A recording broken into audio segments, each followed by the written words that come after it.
আসসালামু আলাইকুম।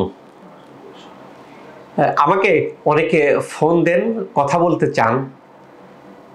তা আমার সম্ভব হয়ে ওঠে না। আসলে আপনারা লক্ষ্য করে দেখেছেন যে পরিমাণে রোগীর চাপ আমাদের শশীতে, যে বসার জায়গা তো দূরে থাক, যতটুকু স্পেস যা আছে সব দাঁড়িয়ে থাকেন রোগীগুলি দীর্ঘ টাইম ধরে। এবং এখানে যে কয়টা সিট থাকে প্রত্যেকটা সিট পূর্ণ থাকেন, তারপরে কিউতে তারা ওয়েট করেন। পাশাপাশি সিরিয়াল পেতে অনেক কষ্ট হয়, অনেক দিন টাইম লাগে। তা এত রোগীর চাপের কারণের প্রেক্ষাপটে দেখা যায় কি যে ফোন ধরার সুযোগ হয়ে ওঠে না। সেই কারণে আমি মাঝে মধ্যে এরকম লাইভ দেওয়ার চেষ্টা করি। যেমন কারো কোনো প্রশ্ন থাকলে সরাসরি প্রশ্ন করতে পারেন, প্রশ্ন করলে আমি প্রশ্নটা দেখে সরাসরি উত্তর দেওয়ার চেষ্টা করি। তা এই জাতীয় ইয়েগুলি মাঝে মধ্যে রাখা হয়।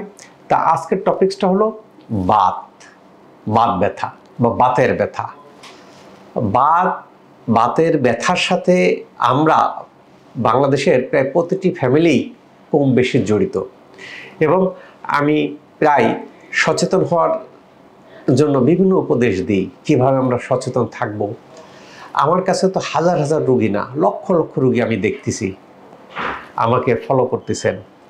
তা এর পরিপ্রেক্ষিতে এত রুগীগুলো দেখলে এবং পাশাপাশি আমি কন্টিনিউয়াস স্টাডি করি। প্রত্যেক দিন আমি কমপক্ষে 2 ঘন্টা আমি স্টাডি করি।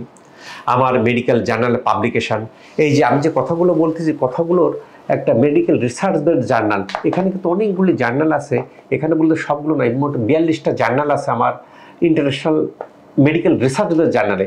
এইসব জার্নালে কিন্তু এই যে দেখেন ইউএসের একটা জার্নাল, এখানে এই জার্নালের পাবলিকেশনের ক্ষেত্রে কিন্তু অত ইজি না।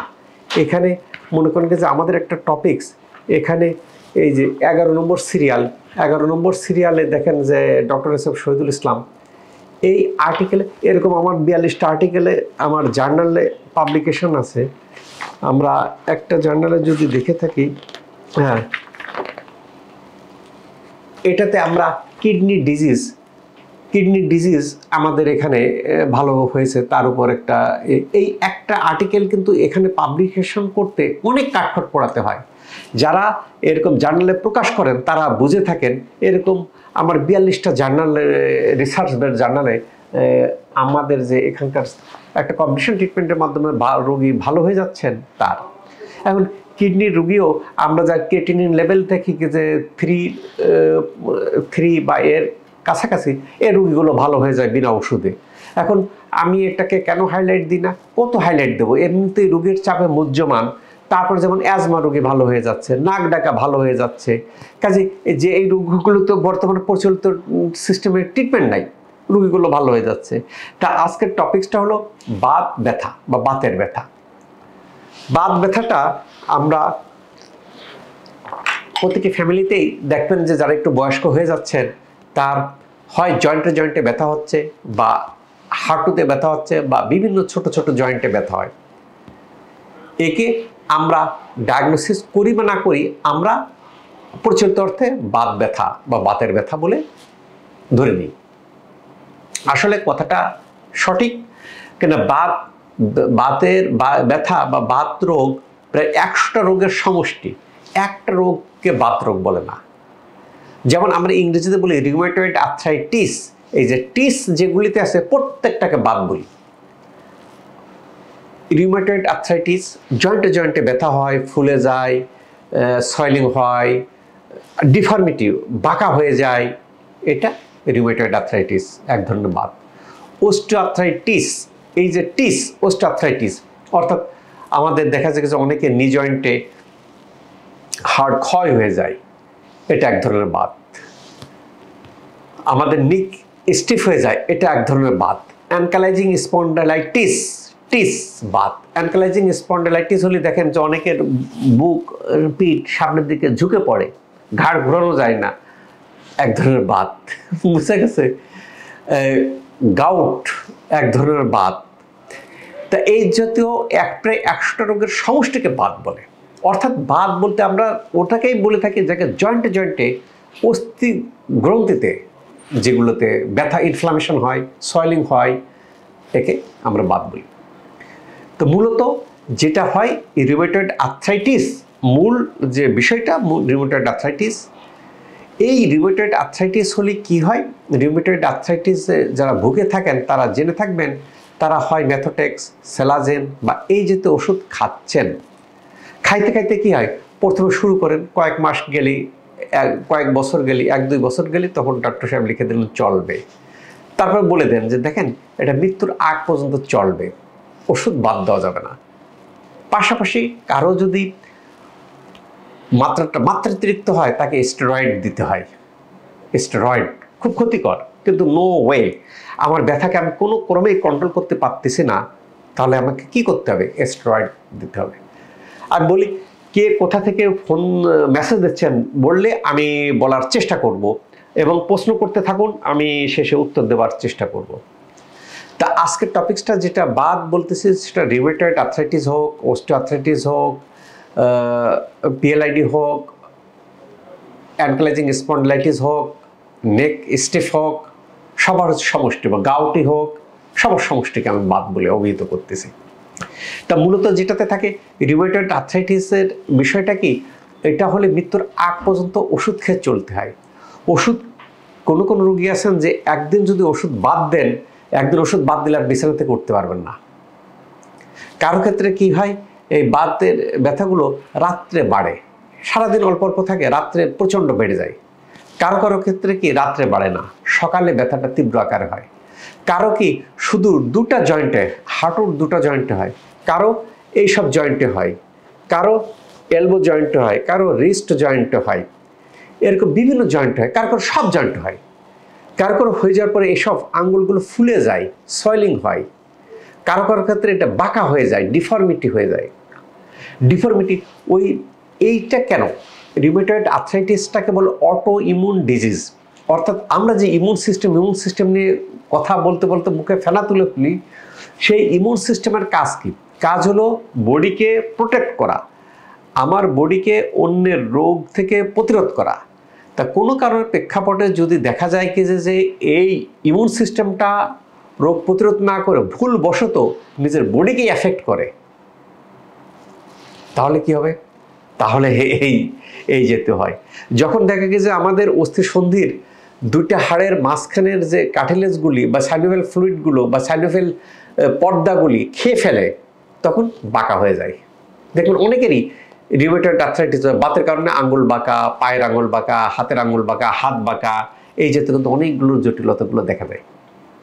এখন আজকে সকালে একজন আসছেন, বলেন স্যার আমার বাতের রোগ, আমি থাইল্যান্ডে চিকিৎসা করাচ্ছি দীর্ঘদিন যাবৎ, প্রথমে ইন্ডিয়া করাইতাম, পরে থাইল্যান্ডে আমাকে যেটা বলেছে বাত রোগ থেকে আমার হার্ট ডিজিজ হয়েছে, আমি হার্ট ডিজিজ স্টেন্টিং করাইছি, পরে বাইপাস করাইছি। স্যার থাইল্যান্ড থেকে বলা হয়েছে যে বাত রোগ, রিউমেটয়েড আর্থ্রাইটিস ভালো হয় না, জীবনে ভালো হবে না। আমার উত্তর ছিল যে আমরা কোনো সমালোচনা করব না, আমার কোর্সটা কমপ্লিট করেন, দেন আমার সাথে কথা বলেন। এই যে বাত, যত রকম বাত বলতেছি সব বাতই ভালো হয়, কথা বোঝা গেছে। নাম্বার 1, বাত ভালো হয়। বলে স্যার সবাই তো বলতেছে বাত ভালো হয় না, সবাই যেটা বলতেছে সেটাও সঠিক। কেন, প্রচলিত ট্রিটমেন্টে আমরা পেন কিলার খাচ্ছি, পেন কিলারে এই রিউমেটয়েড আর্থ্রাইটিসকে ভালো করে না। বাট শশী ব্যতিক্রম। শশী কি করে, শশী কোনো ওষুধ দেয়, শশী লাইফস্টাইল, আকুপাঞ্চার। আবার বলে রাখি, কেউ কেউ আবার মনে করেন আকুপাঞ্চার না জানে কি স্যার, এটা ব্যথা হবে কি না, এটা কি নিডিল, অমুক নিডিল। আকুপাঞ্চারের ক্ষেত্রে আমরা যেটা করি FDA, আপনারা দেখতে পাচ্ছেন কিনা প্রিয় দর্শক, যদি ক্যামেরাটা একটু কাছে দেন, US FDA food and drug administration approved needle use করি, বুঝতে পারছেন। যদি কাছে থেকে দেখেন যে এই নিডিলটা আমরা US FDA কর্তৃক সার্টিফাইড করা, এই নিডিলটা ইউজ করি। এবং নিডিলটা দেখেন যে আমি আপনাদেরকে দেখাবো যে এই দেখছেন FDA দেখা যায়, হ্যাঁ। এই নিডিলটা আমরা যদি দেখি যে ইনটেক করা থাকে, আমরা এটা থেকে যদি খুলে কি দেখব, আপনারা দেখেন প্রিয় দর্শক যে নিডলটা চুলের মতো সূক্ষ্ম, অর্থাৎ চুলের মতো দেখেন খালি চোখে দেখা যায় নাই বলেই ধরা যায়, এতটা সূক্ষ্ম। অনেকে বলেন যে স্যার আমি ইসের ভয় পাই, আমি ডায়াবেটিসের ইনসুলিন দিই। আরে বাবা বাবা ডায়াবেটিসের ইনসুলিনের ইনজেকশনও তো মোটা, এটা চুড়ির মতো সূক্ষ্ম। আপনারা দেখেন ভিডিওতে দেখাই যাচ্ছে না, অর্থাৎ এতটা সূক্ষ্ম। কাজেই এটা আপনাকে যখন পিক করা হয় তখন ব্যথা হয় না, ব্যথা হয় মশা কামড়ের মতো, আর ব্যথার জায়গা দিলেই ব্যথা হয় না। আর যদি নর্মাল আমি যদি এখানে দিই, আমি কি ফিল করব? মশায় কামড়ের মতো। এবং এটা ইনটেক করা থাকে। কাজে এটা স্যার আমার ডায়াবেটিস আমি কি নিতে পারি? অবশ্যই পারবেন বাবারে। এটা ডায়াবেটিস ইনসুলিন দিচ্ছেন না, এটা ইনসুলিন থেকে অনেক সূক্ষ্ম। এবং এটা ইউএস গাইডলাইনে কি বলে, এটা ইনটেক করা, স্টেলাইজড করা, এটা খুলে ওয়ান টাইম দিয়ে এটা ফেলে দিতে হয়। আমরা শশীতে তাই করি, এটা খোলার পরে এটা আর রিউজ করি না, এটা ব্যবহার করে ফেলে দিই, ডিসকার্ড করে দিই। কথা বোঝা গেছে? যে আমাদের তাহলে কি হলো, যে আকুপাঞ্চার নিয়ে যাদের ভয় ছিল যে স্যার নিডিল নেবো না, মোটা ব্যথা হয় কিনা, নাম্বার 1 মশায় কামড়ের মতো ব্যথা হতে পারে, নাম্বার 2 ব্যথা জায়গায় দিলে ব্যথা হয় না। কাজেই এবং এটা ইউএসএফডি এর গাইডলাইন অনুযায়ী শশীতে করা হয়। কাজেই আপনি কি মনে করেন যে শশীতে তো হাজার হাজার রোগী ট্রিটমেন্ট নেছে, সিট পাওয়া যায় না, সিরিয়াল পাওয়া যায় না? যদি ব্যথা হতো তাহলে কি এত রোগী আসতো? ট্রিটমেন্ট কি নিত? চলে যেত। তাহলে আমাদের যে প্রশ্ন আসছে যে রিউমেটয়েড আর্থ্রাইটিস আমরা যত রকমের বাত বলি না কেন, বাত ভালো হয়। নাম্বার 1, পরিচিত ট্রিটমেন্টে ওষুধে ভালো হয় না। কাজেই শশী হাসপাতালে আসার পরে আমরা সব রোগীকে এই জাতীয় ওষুধ বন্ধ করে দিই। সব ব্যথার জন্য আমাদের যে ট্রিটমেন্ট দিচ্ছি, ব্যথার ওষুধ টোটাল বন্ধ। কেন? এটা বডির মধ্যে কি হয়, টক্সিন, ইনফ্লামেশন দীর্ঘদিন যাবৎ জমা হয়। ওই যে আমি বলে রাখি যে আপনারা এইটা খাবেন, যে ঘানে ভাঙা তেঁতুল কাঠের ঘানে ভাঙা সরিষার তেল। এখন আপনি খাচ্ছেন না, আপনি মিলে ভাঙানো তেল খাচ্ছেন। মিলে ভাঙানো তেল খেলে কি আছে, ইনফ্লামেশন যাচ্ছে বডিতে। ইনফ্লামেশন খেলে আপনি ব্যাংককে যায় সমর্থ আছে, আর একটু সমর্থ থাকলে সিঙ্গাপুরে যায় চিকিৎসা করাবেন, কোটি কোটি টাকা খরচ করবেন, এরপরে ভালো হচ্ছেন না, হবেন না, পরে শুধু ব্লেম করবেন। আজকে সকালে বলতে স্যার আমি থাইল্যান্ডে যাই চিকিৎসা করতেছি, আমার কোটি কোটি টাকা চলে যাচ্ছে, তারপরে তো ভালো হচ্ছে না। কেন? বিদেশে গেলে তো নিজে একা যাচ্ছেন না, আরেকজনকে সঙ্গীর সাথে নিয়ে যাচ্ছেন, ওখানে হোটেল থাকতেছেন, ট্রিটমেন্ট নিচ্ছেন, অনেক খরচ, ভালো হচ্ছেন না। ভালো হওয়ার জন্য আমি বলতেছি, আমি সারা জীবন খেয়ে আসছি যে মিলে ভাঙানো তেল ইসে না।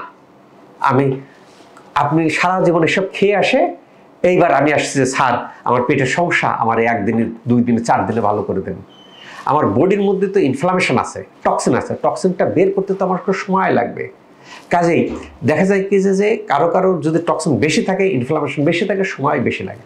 আমি ফিরে আসি যে আমি যে কথা বলতেছিলাম যে রিউমেটয়েড আর্থ্রাইটিস, অস্টিওআর্থ্রাইটিস আমাদের অনেক সময় দেখতে পাওয়া যায় যে এটাতে এই যে তরুণাস্থি থাকে, তরুণাস্থিটা ক্ষয় হয়ে যায়, বা এখানে সাইনোভিয়াল ফ্লুইডটা নষ্ট হয়ে যায়, বা লিগামেন্ট ইনজুরি হয়। ইনজুরি হলে কি হয়, এখানে আমরা নি জয়েন্ট বা হাঁটু মুভমেন্ট করতে পারি না, বা মুভমেন্ট করতে খুব কষ্ট হয়। এই যেহেতু রোগগুলি 100% ভালো হয়। এই হাড় ক্ষয় কি ভালো হয়? অবশ্যই ভালো হয়। কথা মাথা থেকে ঝেড়ে ফেলে দেন যে বাত ভালো হয় না, বাত রোগ ভালো হয়, আপনাকে প্রপার ট্রিটমেন্ট নিলেই ভালো হবে। এখন আমার রিউমেটয়েড আর্থ্রাইটিস আমি কিভাবে ট্রিটমেন্ট নেব, কি করব, এরপর কিন্তু আমরা যা ট্রিটমেন্ট নিচ্ছি এখানে এখন আগে যেরকম আমি মনে আছে, আমি 3-4 বছর আগে যখন প্রথমে আকুপাঞ্চারটা শুরু করি, তখন বিশ্বাস করতে কষ্ট হইতো এই যে তো রোগী ভালো হয়। রুগীরা বলতো স্যার আমরা একটু যে ভালো হয়েছে তার সাথে কথা বলবো। এখন আর বলেন না, এখন কিন্তু যে ভালো হয়েছে তার আমি ছেড়ে দিয়েছি, কথা বলেন। এখন প্রতিষ্ঠা হয়ে গেছে যে শশী হাসপাতালে এই ব্যথাজনিত বাত রোগ ভালো হয়, অ্যানকালাইজিং স্পন্ডিলাইটিস ভালো হয়। এখন ভালো হওয়া কাকে বলে, কন্ট্রোল কাকে বলে? আমি রিউমেটয়েড আর্থ্রাইটিস ওষুধ খাচ্ছি, আমার ব্যথা কমে থাকতেছে, ওষুধ বাদ দিচ্ছি, ব্যথা বেড়ে যাচ্ছে, একে বলে কন্ট্রোল হওয়া। শশী হাসপাতালে ট্রিটমেন্ট নেওয়ার পর আমি ওষুধও খাচ্ছি না, আমার ব্যথাও হচ্ছে না, আমার সোয়েলিংও হচ্ছে না, একে বলে ভালো হওয়া। অর্থাৎ ওষুধ না খেয়ে যদি আমি স্বাভাবিক থাকি তাকে বলে ভালো হওয়া। শশী হাসপাতালে ট্রিটমেন্টের পরে ভালো হয়। শশী হাসপাতালে ওই যে বলি যে শশী হাসপাতালে যে শুধু আসলাম আর আমি একক আকুপাঞ্চার বললে, এখানে কিন্তু লাইফস্টাইলের মধ্যে অনেক রকম ভ্যারাইটিস আছে। যেমন আমি 1 নম্বর এটাকে ভেরি ভেরি ইমফ্যাসিস দিই। দেখেন, আমি যখন লাইভ দিই তখন আমি ঢেঁকি ছাটা চালের কথা বলি, ঘানে ভাঙা সরষের তেলের কথা বলি, দুইটা খুব বেসিক কথা বলি, যে দুটা না হলে আমাদের চলে না।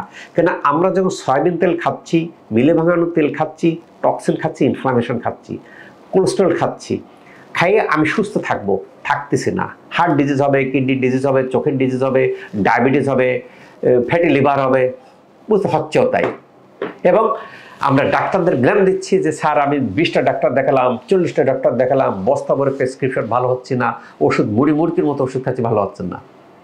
ভালো হবেন কিভাবে সেটা কথা আমি বলে দিচ্ছি। ঢেঁকি ছাটা চাল, আমরা নর্মাল ভাতের পরিবর্তে ঢেঁকি ছাটা চালটা অভ্যাস করি। অনেকে বলবেন যে স্যার আমার হজম হয় না, আমার ভালো লাগে না। প্রথম কয়েকদিন এটা লাগে, এটা ভিজিয়ে রেখে তারপর নরম করে খান, তারপর দেখবেন কি যে অন্য চাল ভালো লাগবে না। এর উপকারিতা অনেক কিছু কিন্তু আমি প্রায় বলি, আমি পিন কমেন্টে দেওয়ার চেষ্টা করব। ঢেঁকি ছাটা চালের উপকারিতা, ঘানে ভাঙা তেলের উপকারিতা, কালো তিল নিয়ে আমি প্রায় কথা বলি। চুলের কথা আমরা বলে যাই, চুল ঝরে যাচ্ছে, পড়ে যাচ্ছে, নিয়মিত কালো তিল খান। মোরিঙ্গা চার কথা আমি প্রায় বলি যে চা তো আমাদের দৈনন্দিন লাইফে খাইতেই হয়। অনেকে একটু বেশি করে তুললে স্যার ওই মোরিঙ্গা গুঁড়ো করে খাই, অত ভালো করতে যায় না, ও 2 দিন খান পরে বন্ধ করে দেন। যার ফলে আমাদের যে তিমিরে সেই তিমিরে ডাক্তারের পিছনে দৌড়তে হয়, ওষুধ লাগে। এটাতে টি ব্যাগ আছে, টি ব্যাগটা দেবেন, নর্মাল চার পরিবর্তে এই চাটা খান। এই চার মধ্যে চা আছে, মোরিঙ্গা আছে, দারুচিনি আছে, সুন্দর ফ্লেভারও পাই, উপকারিতা। এখন কেউ যদি ভালো থাকতে চান এইগুলি খাইতে পারেন। যদি না স্যার আমি থাকবো না পড়েন, করে কি করবেন, করলে রোগীর সংখ্যা বাড়বে। এই যে আপনি লিকটা খান, লিকের এই যে গুঁড়াটা আছে, বলে স্যার কাঁচাটা তো থাকে না, গুঁড়াটা খান, দেখবেন কি যে পেটের সমস্যা ইনশাল্লাহ দূর হয়ে যাবে। স্যার আমি খাইলে ভালো লাগে এরপর আবার হয়, এটা তো শাক, নিয়মিত খাবেন। যখন দাওয়াত খাচ্ছেন, দাওয়াত খেতে যায় কি করেন, এই লিক গুঁড়া 1 গ্লাস খেয়ে ফেলেন, দেখবেন কিছু দাওয়াত খাচ্ছেন, কোনো অসুবিধা হবে না। অর্থাৎ ন্যাচারাল পদ্ধতিতে ভালো থাকা, ডাক্তার থেকে দূরে রাখা। এই যে মনে করেন তেলের কথা বলতেছি, ঢেঁকি ছাটা চালের কথা বলতেছি, কারো লাগবে না। আপনি একটা বসান, 1 শতক জমিতে একটা ঢেঁকি বসান, একটা ঘান বসান, ঘান আর ঢেঁকি আপনি নিজেই তৈরি করেন না, নিজে যদি কস্টিং করে বেশি পড়ে যায়, 4-5 জন মিলে তৈরি করেন, তৈরি করলে দেখবেন কি যে ইনশাল্লাহ এর থেকে রক্ষা পাওয়া যাবে, এই রোগ থেকে। এখন আমি কি টাকা কি ডাক্তারের পিছনে খরচ করব, ট্রিটমেন্টের পিছনে খরচ করব, ওষুধের পিছনে খরচ করব, নাকি অর্গানিক ফুড খেয়ে সুস্থ থাকবো, ভালো থাকবো, কোনটা করব? যার ফলে দেখা যাচ্ছে যে আমাদের যে পরিমাণে ডাক্তার বাড়তেছে, যে পরিমাণে হাসপাতাল বাড়তেছে, এই সংখ্যা আরও বাড়লেও আপনি সিরিয়াল পাবেন না। শশী হাসপাতাল সিরিয়াল পাবেন না। আমরা তো অসুস্থতার জন্য বোধহয় আমরা প্রতিযোগিতা শুরু করেছি। যার ফলে আমাদের কি দেখতে পাওয়া যায়, আমাদের অসুস্থ রোগীর সংখ্যা বেশি। আমরা প্রশ্নগুলো দেখতে থাকি, যারা প্রশ্ন করছেন প্রশ্ন করতে থাকুন। হ্যাঁ, ফরিদ শেখ আসসালামু আলাইকুম। ফরিদ শেখ ওয়ালাইকুম আসসালাম। যে নেটওয়ার্কে কি হলো বুঝলাম না, ব্রডকাস্টিংয়ে কি কাটিয়ে গেল কি না, না ইয়ে হয়েছে, আমার এটাতে দেখা যাচ্ছে না কেন, দেখো তো, ইন্টারনেটের ডিস্টার্ব দেখা দিচ্ছে। প্রিয় দর্শক, ইন্টারনেটে একটু ডিস্টার্ব দেখা দেওয়াতে বা স্লো হওয়াতে বোধহয় আমাদের বা কোনো কারণের প্রেক্ষাপটে হয়তো কানেকশন পাওয়া যাচ্ছে না।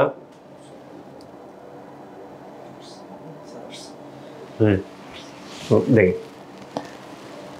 মাঝে মধ্যে কারিগরি যোগাযোগের জন্য আমাদের একটু ঝামেলা হয়। হ্যাঁ, ফরিদ শেখ লিখছেন আসসালামু আলাইকুম। ফরিদ শেখ ওয়ালাইকুম আসসালাম। হ্যাঁ ফরিদ শেখ, আপনি কোথা থেকে কথা বলছেন, কি বলতেছেন, প্রশ্ন করুন, উত্তর দেওয়ার চেষ্টা করব। জিহাদ স্যার, শরীরের ব্যথা দূর করতে করণ নাকি? হ্যাঁ, শরীরের ব্যথাগুলো হয় শরীরের মধ্যে যদি টক্সিনের পরিমাণটা বেড়ে যায়, ইনফ্লামেশনটা বেড়ে যায়, তাহলে এটা হয়। এর জন্য ফার্স্ট প্রয়োজন ডিটক্সিফাই করা, ইনফ্লামেশন কন্ট্রোল করলে শরীরের ব্যথাগুলো ভালো হয়ে যাবে। হ্যাঁ, ফরিদ লিখছেন যে আমার পায়ের সমস্যা, উপর থেকে নিচ পর্যন্ত ব্যথা করে। পায়ের সমস্যা যে উপর থেকে নিচ পর্যন্ত ব্যথা করে বলতে বোঝাচ্ছেন যে কোমর থেকে পা পর্যন্ত নিচ পর্যন্ত ব্যথা। এটা হয় কি সায়াটিকা কারণে।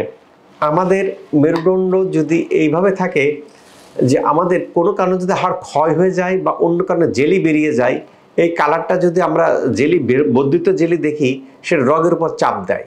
এই রগটা কোমর থেকে পা পর্যন্ত চলে যাওয়ার পরে একে সায়াটিকা বলে, যার ফলে কোমর থেকে পা পর্যন্ত ব্যথা হয়। এর কারণে কি করতে হবে? হাড় ক্ষয়কে ঠিক করতে হবে, জেলিকে ঠিক করতে হবে। ঠিক করলে চাপ দেবে না, চাপ না দিলে ভালো হবে। কাজেই এটা খুব নিমিষেই এটা ভালো করা যায়, শুধু কয়েকদিন ট্রিটমেন্ট নিতে হয়। ও আলম সাহেব লিখছেন, আসসালামু আলাইকুম স্যার। ওয়ালাইকুম আসসালাম স্যার, প্রশ্ন করুন। যে বসে থেকে কাজ করলে পিঠে ব্যথা হয়। হ্যাঁ, অনেক সময় কি দেখা যায় কি যে দীর্ঘক্ষণ যদি একই পোস্টারে বসে থাকেন তাহলে পিঠে ব্যথা হয়। সেখানে আমরা যে অ্যাডভাইস দিই যে পিঠে ব্যথা যদি আপনার এরকম হয়ে থাকে, কিছুক্ষণ কাজ করার পরে উঠে দাঁড়ান, 10 মিনিট, 2 ঘন্টা কাজ করে 10 মিনিট বা 15 মিনিট একটু হাঁটাহাঁটি করে আবার বসুন। তবে এই ক্ষেত্রে আপনার ভিটামিন ডি লেভেলটা নির্দিষ্ট মাত্রার বেশি থাকতে হয়, কেন ভিটামিন ডি যদি কম থাকে হাড় ক্ষয় হয়, জেলি বেরিয়ে যায়, জেলি বেরিয়ে রোগের পর চাপ দেয়, চাপ দিলে ব্যথা হয়। কাজেই আপনাকে 2টা কাজ করতে হবে। 1 নম্বর হলো যে ভিটামিন ডি লেভেলটা, ক্যালসিয়াম লেভেলটা ঠিক রাখতে হবে। দ্বিতীয়ত, দীর্ঘক্ষণ একই পশ্চারে না বসে কিছুক্ষণ বসে কিছুক্ষণ চলাফেরা করতে হবে। আহমেদ অপু লিখছেন, স্যার আমার মাজায় ব্যথা পাইছি 3 মাস আগে, এখন আমার ব্যথাটা নাই, কিন্তু মাঝে মধ্যে আমার বাম সিটটার মধ্যে ব্যথা করে, ব্যথা জায়গায় চাপ দিলে একটু ব্যথা করে। হ্যাঁ, আহমেদ আপু যেটা লিখছেন, কোথা থেকে লিখছেন বললে আমি আর একটু বলতে পারতাম। যে হ্যাঁ, আহমেদ অপু যেটা লিখেছেন যে হ্যাঁ, আমার ব্যথা ছিল 3 মাস আগে, এখন ট্রিটমেন্টে পরে ব্যথা নাই, তবে চাপ দিলে ব্যথা করে বাম পাশে এবং বেশিক্ষণ বসে থাকলে ব্যথা করে। তার মানে ভিতরের যে কারণে ব্যথাটা হয় সেই কারণটা রয়ে গেছে, কারণটা 100% প্রপার ওয়েতে সরে যায় নাই। এই কারণে প্রেক্ষাপটে আপনাকে প্রপার ডায়াগনোসিস করতে হবে। ডায়াগনোসিস করতে যে কারণ এটা হচ্ছে, কারণটাকে সরাই দিতে হবে, কারণটাকে উপড়ে ফেলতে হবে। উপড়ে ফেললে আশা করি এখান থেকে ভালো হওয়া যাবে। হ্যাঁ, রহমান সাহেব লিখছেন, আর্থ্রাইটিসকে সম্পূর্ণ ভালো হয়। হ্যাঁ রহমান সাহেব, আর্থ্রাইটিস 2টা মেথড আছে, একটা হচ্ছে প্রচলিত মেথড, একটা হলো আকুপাঞ্চার মেথড। যদি প্রচলিত মেথড দেন তাহলে ওষুধ খেতে হবে, ওষুধ খেয়ে এটাকে কন্ট্রোল করবে, সম্পূর্ণ ভালো হবে না। সেই কারণে যারা যেখানে দেখাচ্ছেন তারা বলতেছে যে আর্থ্রাইটিস ভালো হয় না, কথাটা সঠিক। বাট এখানে আকুপাঞ্চার সহ লাইফস্টাইল মডিফিকেশনের মাধ্যমে এটা বিনা ওষুধে পুরোপুরি ভালো হয়, সম্পূর্ণ ভালো হয়। কাজেই যারা আর্থ্রাইটিসে ভুগতেছেন, সময় লাগে, কোর্স কমপ্লিট করতে হয় এবং আনহেলদি লাইফস্টাইল থেকে শশী হেলদি লাইফস্টাইলে চেঞ্জ হতে হয়। চেঞ্জ হওয়ার পদ্ধতিতে এটা সম্পূর্ণ ভালো হয়। অর্থাৎ রহমান সাহেব যেটা জানতে চাচ্ছেন যে আর্থ্রাইটিস সম্পূর্ণ ভালো হয় কিনা, একটা আর্থ্রাইটিস সম্পূর্ণ ভালো হয়, সে রিউমেটয়েড আর্থ্রাইটিস হোক, অস্টিওআর্থ্রাইটিস হোক, অ্যানকালাইজিং স্পন্ডিলাইটিস হোক, যেটাই হোক, বা লাম্বাগো আর্থ্রাইটিস হোক, আপনাকে প্রপার ডায়াগনোসিস করতে হবে এবং আপনাকে একটা কম্বিনেশন ট্রিটমেন্ট দিতে হবে লাইফস্টাইল সহ, দিলে এটা সম্পূর্ণ ভালো হয়। গুপ্তা লেখছেন, আমার মার সবসময় শরীরে ব্যথা করে। হ্যাঁ, অনেক সময় কি সর্বাঙ্গে ব্যথা, ওষুধ দেবো কোথা? আমার কাছে অনেক রোগী আসতেছেন যাদের বিভিন্ন স্থানে ব্যথা, জয়েন্টে ব্যথা, সর্বশরীরে ব্যথা। হ্যাঁ, সর্বশরীরে ব্যথাটার অন্যতম একটা কারণ বাতের ব্যথা, বাত ব্যথা। এইটা হলে সর্বশরীরে ব্যথা হয়। আমরা এই ক্ষেত্রে তার ক্লিনিক্যাল সাইন সিমটম আর কিছু টেস্ট, এনটিসিসিপি টেস্ট আছে, আরএ ফ্যাক্টর আছে, দেখে আমরা তার কন্ডিশনটা বুঝতে পারি, তার বাতের মাত্রাটা কোন লেভেলে, তারপর ভিত্তি করে এটা ট্রিটমেন্ট দিলে যে সম্পূর্ণ বাতের ব্যথা, সর্বশরীরে ব্যথা থেকে ভালো হওয়া সম্ভব এবং রোগীরা ভালো হচ্ছেন। হ্যাঁ লিখছেন যে বাতের ব্যথা, বাতের ব্যথাকে হার্টের সমস্যা। হ্যাঁ ভাই, বাতের ব্যথা থেকে হার্টের সমস্যা হতে পারে, স্কিনের সমস্যা হতে পারে, চোখের সমস্যা হতে পারে, কিডনির সমস্যা হতে পারে, লাংসের সমস্যা হতে পারে। দেখবেন কি যে অনেকেরই যে জ্বর হয়েছে তারপরে বাত হয়েছে, হয়ে যাওয়ার পরে স্যার আমার তো হার্টের সমস্যা, আমার কিডনির সমস্যা। কাজে বাতকে আগে ভালো করতে হয়। ভালো করলে কি এই রোগগুলির তার কমপ্লিকেশন, আমরা একে বলি কমপ্লিকেশন, অর্থাৎ একটা রোগ হওয়ার পরিণতিতে অন্যান্য যে অর্গানগুলো এফেক্ট করে সেটা কমপ্লিকেশন। এই কমপ্লিকেশনকে ঠিক রাখার ক্ষেত্রে অন্যতম উপাদান হলো মূল রোগকে ভালো করা, বাতকে ভালো করা। এখন প্রশ্ন থাকবে যে স্যার রিউমেটয়েড আর্থ্রাইটিস তো অটোইমিউন ডিজিজ, এটা কিভাবে ভালো হয়? কিভাবে ভালো হয় সেটা বুঝতে গেলে আমার কাছে আপনি কোর্স কমপ্লিট করেন, দেখবেন কি যে ভালো হয়, আপনি নিজেই বুঝবেন ইনশাল্লাহ। হে সিরাজুল ইসলাম দেখছেন, স্যার আমার আম্মুর ভাতের আঙ্গুল বাঁকা হয়ে গেছে, এটার কোনো চিকিৎসা? হ্যাঁ, আঙ্গুল বাঁকা হয়ে গেছে, ওই যে কথা বললাম যে রিউমেটয়েড আর্থ্রাইটিস হলে যেটা অটোইমিউন ডিজিজটা আমাদের এটা দুটাতে জয়েন্টের যে মধ্যে খেয়ে ফেলে এটা বাঁকা হয়ে যায়। বাঁকা হলে একবার যদি বাঁকা হওয়া শুরু হয়, এখন একটা আঙ্গুল বাঁকা হয়েছে, এরপর আরও আঙ্গুলগুলো বাঁকা হয়। ফার্স্ট ট্রিটমেন্টটা চলে যে ট্রিটমেন্টে ব্যথাগুলোকে আগে মুক্ত করা, দেন চলবে যে বাঁকাকে সোজা করা। বাঁকা সোজা হয় সময় লাগে, অনেক দিন সময় লাগে। যদি ধৈর্য ধরে আপনি কোর্স কমপ্লিট করেন, যেটা বাঁকা হয়ে গেছে আগে ব্যথাকে ভালো করবে, ওষুধ বন্ধ করব, তারপর হচ্ছে বাঁকাকে সোজা হবে ইনশাআল্লাহ। আকুপাঞ্চারের মাধ্যমে এটা ভালো হয়। হ্যাঁ, ও সিংমিং লেখছেন যে কোমর থেকে পা পর্যন্ত ঝিনঝিন করে। ওই যে কথাটা বললাম যে আমার পিএলআইডি হলে আমরা এখানে যখন এটা হয়, এখানে হাড় ক্ষয় হয়ে জেলি বেরিয়ে রগের উপর চাপ দেয়, রগটা পায়ের দিকে চলে যায়। এই চাপটা কিভাবে দিচ্ছে তার উপর ডিপেন্ড করে যে আমার রগ কি, আমার পা কি ঝিনঝিন করবে, অবশ হবে না ব্যথা হবে। ঝিনঝিন করে, এটা চাপ এক পাশে দিলে ঝিনঝিন করে, যদি বেশিভাবে দেয় তাহলে অবশ হয়ে যায়, তাহলে থেকে চলে যায়। এর ট্রিটমেন্টকে হাড় ক্ষয়কে ঠিক করা এবং জেলিকে ঠিক করা। আমরা যেটা বাস্তব অভিজ্ঞতায় দেখেছি, হাড় ক্ষয় নির্দিষ্ট মাত্রায় যে ভিটামিন ডি লেভেল তার কম থাকলে হাড় ক্ষয়গুলো হতে থাকে। নির্দিষ্ট মাত্রার বেশি যদি থাকে, দীর্ঘদিন যদি আমি এটা কন্টিনিউ করতে পারি, হাড় ক্ষয়গুলো পূরণ হয়। এবং যেটা জেলি বেরিয়ে গেছে সেটা আকুপাঞ্চার দিলে এই হরমোনকে ব্যালেন্স করে, পরে পুশ আপ দিলে, কাইরোপ্র্যাকটিস দিলে এই জেলিটা ভিতরের দিকে চলে যায়। চলে গেলে রগের পর চাপ দেয় না, চাপ না দিলে ব্যথা ভালো হয়ে যায়। কাজেই এই যে পা ঝিনঝিন করে, অবশ লাগে, ব্যথা করে, এটা সম্পূর্ণ ভালো হয়, ভালো করা সম্ভব। তো নাইম ইসলাম দেখছেন, আমার বন্ধুর বাত ব্যথা সমস্যা, এটা কি আকুপাঞ্চারের মধ্যে সম্পূর্ণ সম্ভব? হ্যাঁ ভাই, বাত ব্যথা, বাত আমি যে কথাটা বললাম যে বাত একটা রোগের নাম বাত না, প্রায় 100টা রোগের সমষ্টিকে বাত বলে। বাত এখানে আকুপাঞ্চার সহ একটা কম্বিনেশন ট্রিটমেন্ট দিলেই এটা বাত ভালো হয়ে যায়, ব্যথা আর পাবেন না, ব্যথাগুলোর থেকে দূরে সরে যাবেন। ও সালাউদ্দিন আলী লিখেছেন, আসসালামু আলাইকুম। ওয়ালাইকুম আসসালাম সালাউদ্দিন আলী সাহেব, আপনি কোথা থেকে লিখেছেন, কি লিখেছেন লিখলে বলবো। হ্যাঁ, গুপ্তা লিখেছেন, ভিটামিন ডি কতদিন খাওয়া যাবে? আমার মা দীর্ঘ 1 বছর ধরে খেয়ে আসছেন, ভিটামিন খেলে শরীরে কি? ভাই এবার বলে রাখি, আমরা যে কথাটা বলি ভিটামিন ডি বা calcium, access of everything is bad. অতিরিক্ত, মাত্রাতিরিক্ত খারাপ। ভিটামিন ডির একটা লেভেল আছে, একটা নির্দিষ্ট মাত্রা আছে। যদি আমি খেতে খেতে আমার ভিটামিন ডি লেভেলের আমরা যে ইউনিটের টেস্ট করি, সেই ইউনিটের টেস্ট এটা বিভিন্ন জায়গায় বিভিন্ন রকম।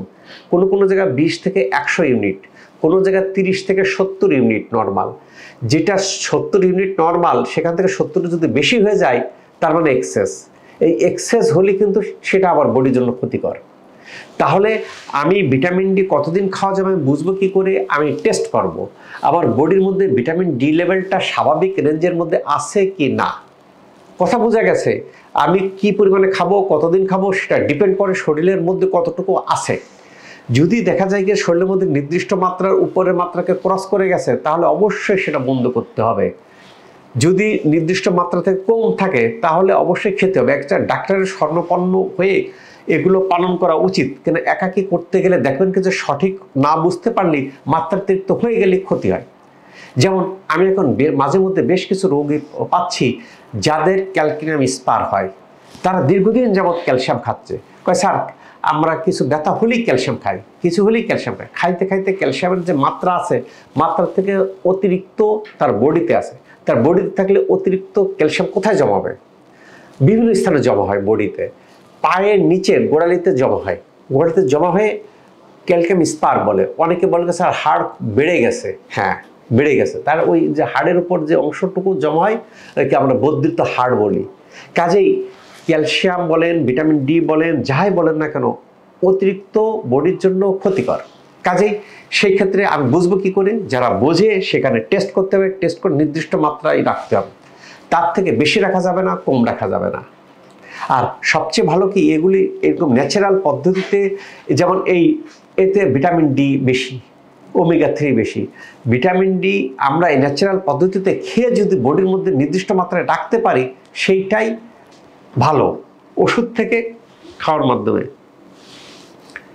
আরমান হোসেন স্যার আমার পা ও কোমরের ব্যথা, হ্যাঁ আরমান হোসেন যে পা কোমরের ব্যথার ক্ষেত্রে তো আমরা ডিসকাস করলাম যে এটা কি করা যায়। এটা তো হর হামেশাই ভালো হয়। পেটের ব্যথা, পেটের ব্যথার অন্যতম একটা কারণ থাকে আইবিএস।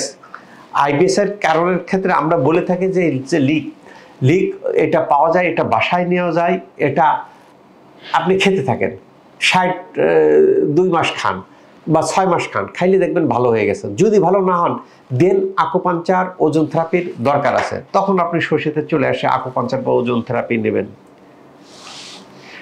ও আবার লিখছেন হেলদি লাইফস্টাইল মেনে চললে কি ব্যথামুক্ত পাব? হ্যাঁ, যদি আপনি প্রপার ওয়েতে যে শশী হেলদি লাইফস্টাইল ফলো করেন ব্যথামুক্ত জীবন গড়তে পারবেন। আমাদের সেই স্লোগান কি? শশী হেলদি লাইফস্টাইল ফলো করি, ব্যথামুক্ত জীবন গড়ি। তবে কি হেলদি লাইফস্টাইল কিন্তু বেশি কঠিন না।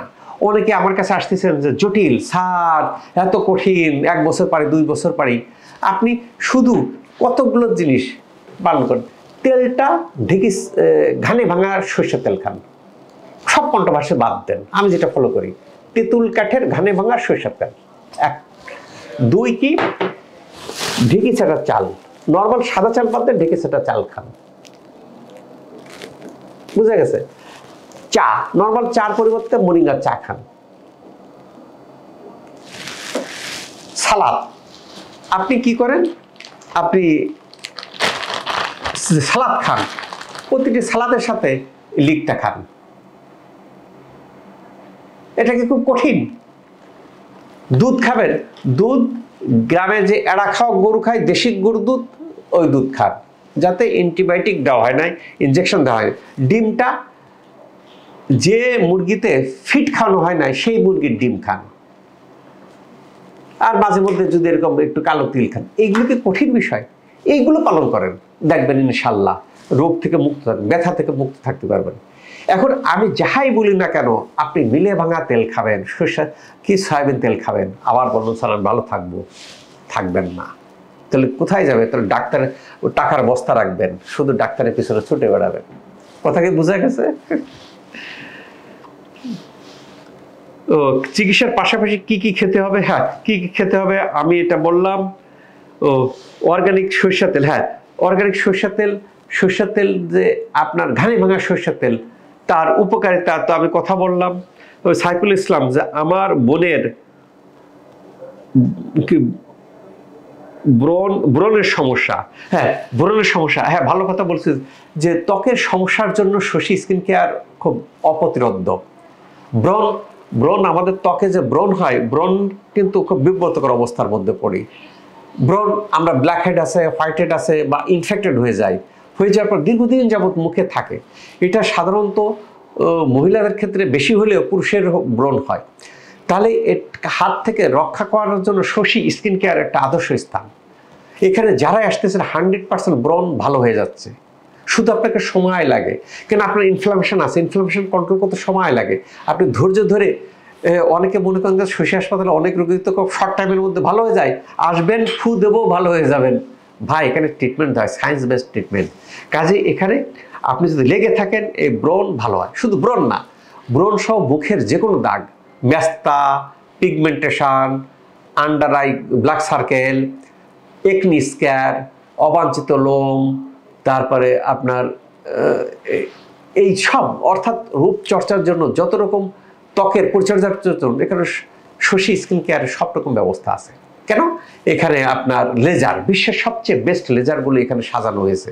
সাজানো হওয়া থেকে লেজার দিয়ে ট্রিটমেন্ট দিতে, এবং এখানে ট্রিটমেন্ট দেন কি, এখানে টেকনিশিয়ান বা টেকনোলজিস্ট না, এখানে doctor, MBBS doctor machine operate করে, কাছে রেজাল্ট আসবে। সোজা কথা, আপনাকে ধৈর্য ধরে ট্রিটমেন্ট দিতে হবে। এখন শশী স্কিন কেয়ারের রেট অনেক কম, সেখানে অনেকেই স্টুডেন্টরা আসতেছেন বা স্বল্প আয়ের ইয়েরা আসতেছেন, যেটা এই মানে চিকিৎসা নিতে গেলে অন্য জায়গায় যে রেট তার থেকে অনেক কম। এটা হয়তো দীর্ঘদিন সম্ভব হবে না। কাজেই যাদের এই সুযোগটা আছে, ত্বকের পরিচর্যা করতে চান, তারা এই সুযোগটাকে গ্রহণ করতে পারেন।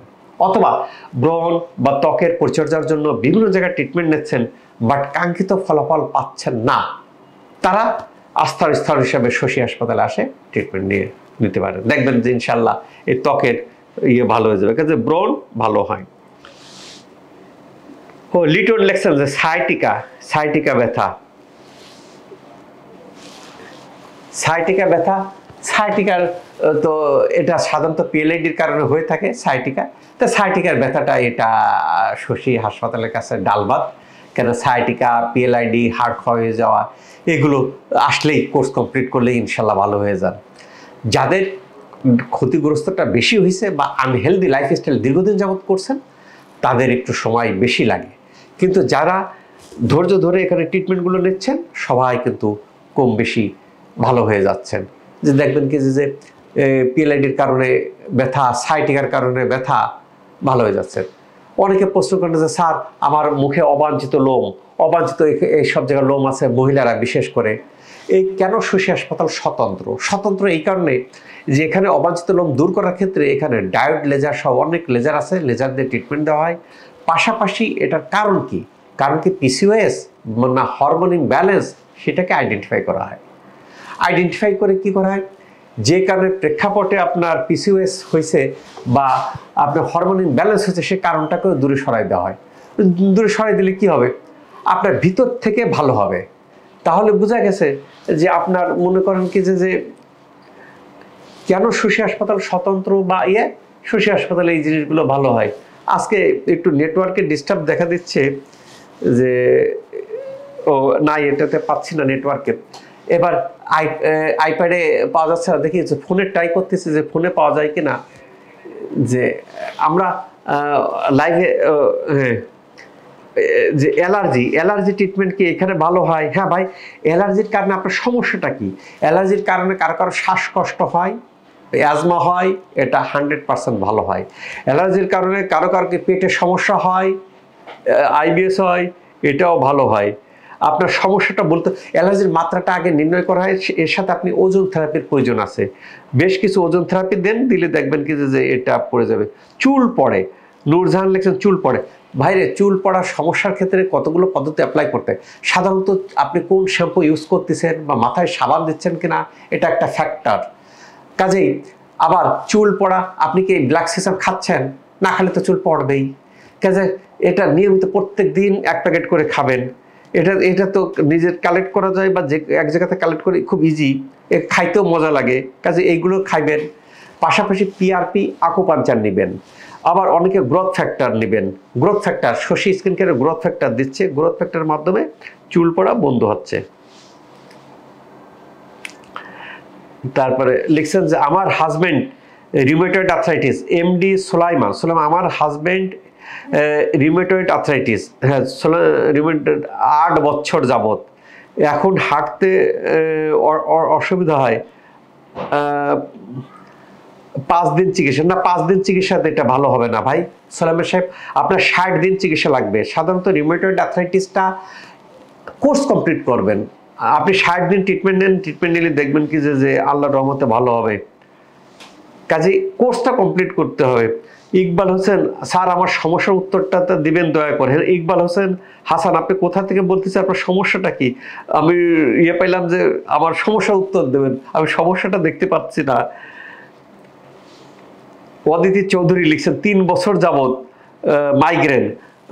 হ্যাঁ, মাইগ্রেন আমাদের মেলাটোনিন জাতীয় এক জাতীয় হরমোনের বা হরমোন ইমব্যালেন্স হলে হতে পারে। আর মেলাটোনিন জাতীয় হরমোনের অভাবে ইনসমনিয়া হয়। আমরা স্কাল্প আকুপাঞ্চার দিই, স্কাল্প আকুপাঞ্চার দিলে এই হরমোনকে ব্যালেন্স করলে দেখা যায় কি যে এই যাদের মাইগ্রেনের সমস্যা আছে এগুলি ভালো হয় ইনশাল্লাহ।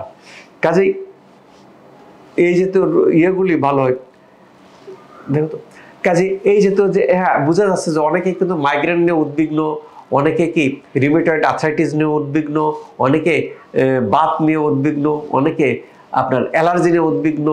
তা এইগুলো আসলে কি যে এইগুলো কি যারা ওজন থেরাপিতে বিভিন্ন কাজ করে, চুল পড়া নিয়ে উদ্বিগ্ন, মিলন লেখছেন ঠাকুরগাঁ থেকে যে আপনার কি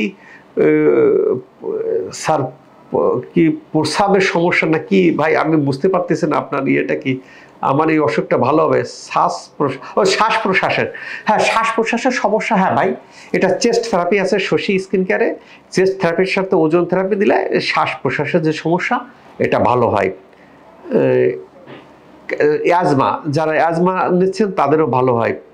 ও লেখছেন যে পিআরপি নিচ্ছেন, আচিল ট্রিটমেন্ট, হ্যাঁ আচিল মোল বা ফ্রিকেল এটা হর হামেশাই শশী স্কিন কেয়ার অনেক রকম লেজার আছে, ফ্রিকেল পেন আছে আপনার কাছের আচিল বা তিল দূর করার ক্ষেত্রে শশী স্কিন কেয়ারে ট্রিটমেন্ট নিলে ইনশাল্লাহ ভালো হয়ে যায়। পেটের চর্বি কমানো, হ্যাঁ চর্বি কমানোর জন্য এখানে কিছু ট্রিটমেন্ট আছে, পাশাপাশি লাইফস্টাইল দুটার কম্বিনেশন দিলে চর্বি কমে ইনশাল্লাহ। যদি ফ্যাটি লিভার থাকে ফ্যাটি লিভার ভালো হয়ে যায়। আজকে নেটওয়ার্কের জটিলতা পাচ্ছি সেই কারণে প্রেক্ষাপটে যে মাঝে মধ্যে আইপ্যাড মাঝে মধ্যে ফোন দেখে বন্ধ করতে, আপনার প্রশ্ন করতে থাকুন, যদি এখন উত্তর না দিতে পারে ভবিষ্যতে আমি উত্তর দেওয়ার চেষ্টা করব। আল্লাহ তাআলা আমাদের সবাইকে ভালো রাখুক এবং এই যে তো বাতের ব্যথা থেকে মুক্ত রাখুক এই প্রত্যাশায় আমি doctor S M Shahidul Islam.